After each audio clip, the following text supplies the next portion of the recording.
یہ لوگ فقیر تھے، درویش تھے، ان کے پاس کچھ نہیں تھا۔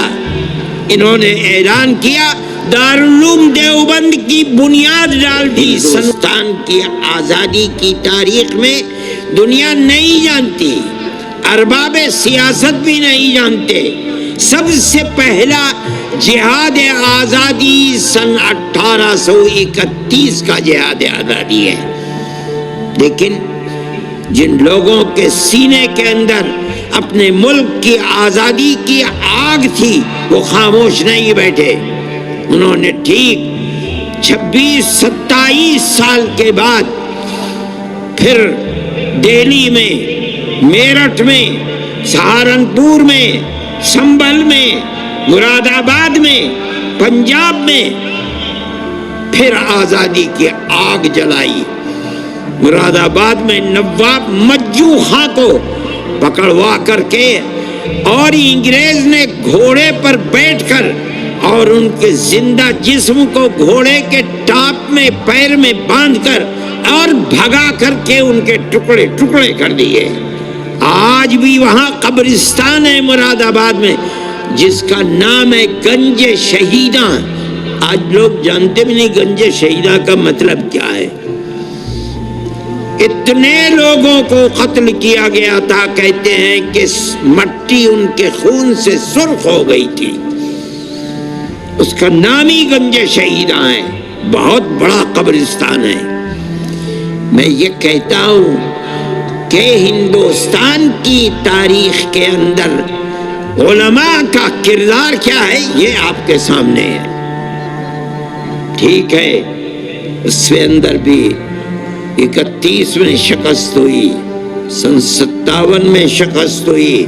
مورخین لکھتے ہیں روح روشن مستقبل کتاب ہے، روشن مستقبل کتاب ہے، روح روشن مستقبل کتاب ہے۔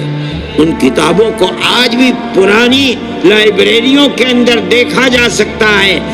سن 1857 کے اندر دلی میں صرف علماء 33,000 علماء کو شہید کیا گیا ہے۔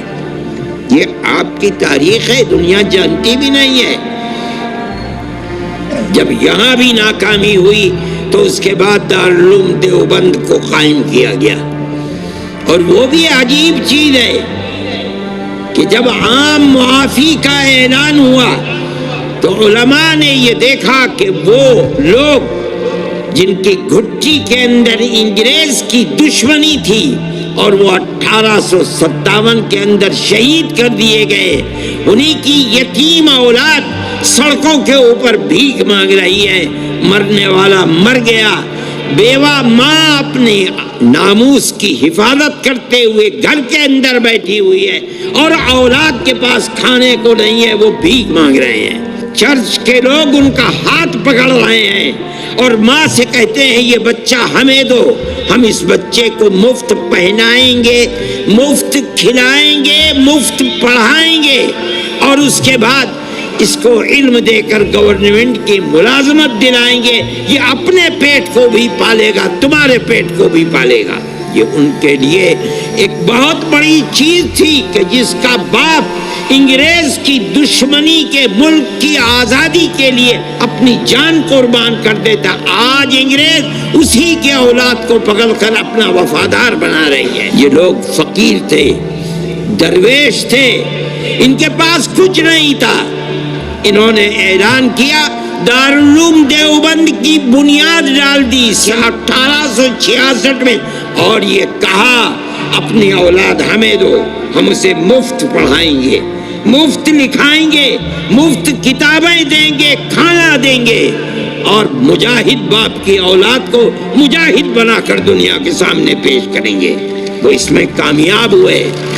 یہ حیرت کی بات ہے، انگریز اگر کہتا تھا کہ ہم اس کو کھانا روٹی دیں گے، پڑھائیں گے، اس کا دعویٰ یہ تھا کہ اس کی حکومت کے اندر سورج غروب نہیں ہوتا۔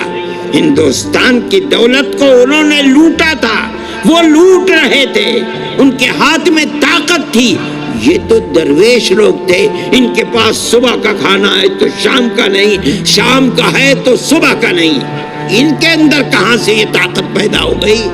لیکن آپ یہ دیکھیے، اور 150 سال کی تاریخ میں اس کے اوپر غور کیجئے، ان کے پاس خود کچھ نہیں تھا، انہوں نے مسلمان قوم کو تیار کیا اور کہا کہ ان مدرسوں کی حفاظت کرو، مجاہدین کے ان بچوں کے لیے چندہ جمع کرو، مجاہد کی اولاد کو ملک کے آزادی کے لیے جہاد کرنے والا بناؤ۔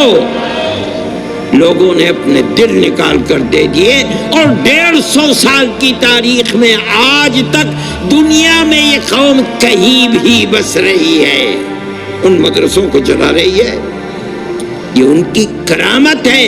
انہوں نے قوم کو یہ پیغام دیا کہ اگر اس مدرسے کی حفاظت کی تو تمہاری آنے والی نسلوں کے دین و ایمان کی حفاظت ہوگی، اگر یہ ختم ہو گئے، ان کے دروازے بند ہو گئے تو تمہاری آنے والی نسلوں کے دین و ایمان کی بھی کوئی گارنٹی نہیں ہے۔ میں یہ بات کہتا ہوں کہ ملک کا وہ سیکولر دستور جس کے اندر اقلیت اور اکثریت نہیں بلکہ اس ملک کی حفاظت چھپی ہوئی ہے، ضامن ہے، وہ دستور ہے جس دستور کو جمعیت علماء ہند نے بنوایا ہے۔ جمعیت علماء ہند نے کہا کہ ہماری 150 سال کی قربانیاں ہیں، ہم آپ سے وعدہ لیتے چلے ہیں، آپ کی تجاویز ہمارے پاس ہیں، آپ نے یہ کہا ہے، ہم سے وعدہ کیا ہے کہ ملک آزاد ہوگا تو ملک کا دستور سیکولر دستور ہوگا۔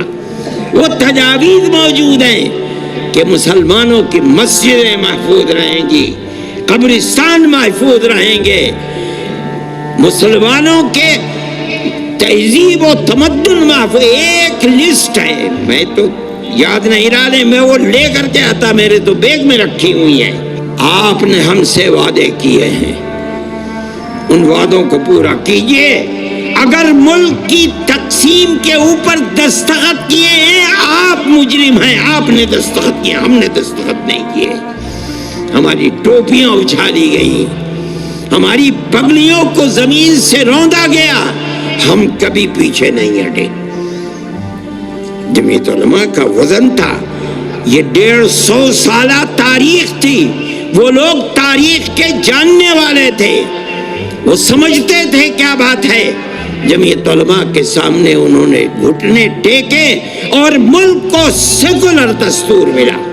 یہ سیکولر دستور اس ملک کی اقلیت اور اکثریت کے لیے خدا کی بہت بڑی نعمت ہے، اس پورے ملک کے لیے خدا کی نعمت ہے۔ میں یہ کہتا ہوں کہ اب حالات نے ملک کے کروٹ لی ہے۔ جمعیت علماء کا نظریہ میں نے آپ کے سامنے پیش کیا۔ جمعیت علماء نے ملک کو سیکولر دستور دیا ہے، یہی جمعیت علماء کا نظریہ ہے۔ سیکولر دستور کا مطلب یہ ہے کہ حکومت کا کوئی مذہب نہیں ہے، ملک میں بسنے والا جنتا ہر مذہب کی ماننے والی اپنے مذہب پر عمل کرنے اور چلنے میں آزادی رکھتی ہے۔ رہ گیا ملک، حکومت، اس کا کوئی مذہب نہیں ہے۔ جمعیت علماء اپنے اس نظریے کے اوپر قائم ہے۔ ہم قومی یکجہتی کے پروگرام آج سے نہیں 70 سال سے کر رہے ہیں۔ اسلام کا پرچم دنیا میں لہرایا ہے، ظلم و ستم کے دور کے اندر حق کا دیپ جلایا ہے۔ دیوبند نے اسلام کا پرچم، دیوبند کا تاریخ کے اندر ہر کردار نرالا ہے، رب کی قسم اسلاف کا میرے ہر شاہکار نرالا ہے۔ رب کی قسم اسلاف کا میرے ہر شاہکار نرالا ہے، اس لشکر کے جانبازوں سے، اس لشکر کے جانبازوں سے ہر باطل گھبرایا ہے، ظلم و ستم کے دور کے اندر حق کا دیپ جلایا ہے، دیوبند نے اسلام